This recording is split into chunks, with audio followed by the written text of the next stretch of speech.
We're all familiar with money. It's something that we all use just about every day.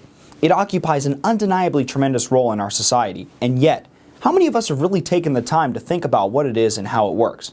My name is Patrick Hedger. I'm a policy analyst at FreedomWorks, and you're watching FreedomWorks University. It's critical that we do think about how money works, as no other element of the economy quite compares to money. It's one of the few things that permeates so completely through the entire market order.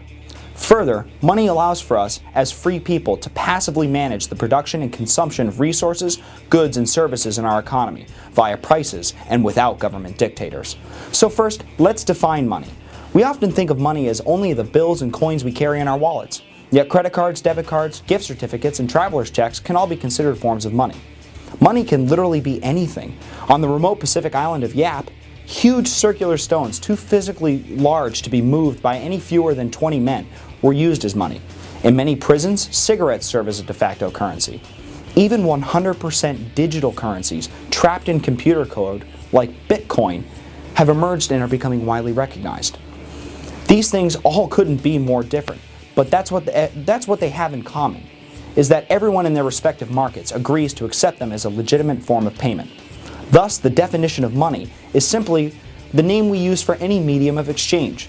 As famed economist Ludwig von Mises would put it, each of these things, from the dollars in your wallet to those huge circular stones, is just the most marketable commodity in their given economy. Yet, money wasn't always this way. Prior to money, there was actually barter, in which goods and services are directly exchanged for one another. But this is a cumbersome and inefficient process. That is because in order to make a transaction possible, two parties must both have something that the other one wants. If a baker wants to buy a shirt, he must first locate a tailor in need of bread. Economists call this problem the coincidence of wants, and it is a serious barrier to trade under a barter economy. Out of a barter system, we can imagine how a more formal system of money may have arisen through an organic process. Some goods would naturally become more desirable, not just to those in particular need of their specialized uses, but to everyone in the society. For many years, this was cattle. But obviously, dragging a herd of cattle to and from the market proved to have its own inefficiencies. Gold has always been a popular medium of exchange because it is beautiful, rare, and is easily worked.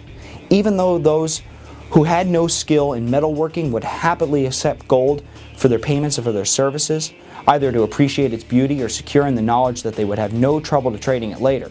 In this way, gold acquires another value apart from its intrinsic nature, the value of its liquidity, or of being easily traded.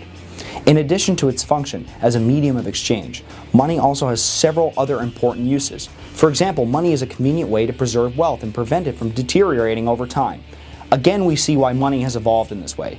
Gold, dollars, coins do not need to be tended to or fed and do not die, unlike cattle. When currencies are based on something which has inherent value, such as gold, this is known as commodity money. Commodity money feels safe because there's always a use for it beyond its mere function as currency. But commodity backing is by no means necessary for currency to function. Anything can be used as currency, such as virtually worthless strips of linen on which United States dollars are now printed. And they are backed only by the word of the U.S. government's word that it will honor its obligations.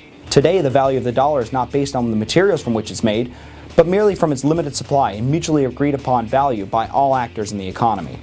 At one time, these dollars were guaranteed by the United States government and could be exchanged at any time for their value in gold at the Federal Reserve Bank. Although this is no longer the case, the dollar still functions simply because people trust that it will be accepted by any merchant in the country. When a currency has no commodity backing, it is called fiat money. Most world currencies today are based on fiat money, and the Federal Reserve controls the money supply of the United States. Yet this natural progression from a barter economy to a commodity currency to our current fiat system has its own dangers. Today, rather than being determined by market forces, the money supply is rigidly controlled by the central bank. While they cannot print cattle or gold, they can print dollars. The problem with this system is that it ends up sending misleading signals to investors through artificially high availability of money. The consequences of these distortions can be disastrous and have led directly to financial meltdowns such as the Great Depression and the housing crisis of 2008. The value of money can even be erased in this way. It is just linen and ink after all. As you'll recall, This type of central dictation of the money supply is antithetical to the entire purpose of money to begin with. Free people passively organizing the flow of goods and services via a stable medium of exchange. In order to avoid such harmful fluctuations in the future, it is important that we allow money to do its job. Accurately transmit price signals to the market so that resources, goods, and services are allocated efficiently.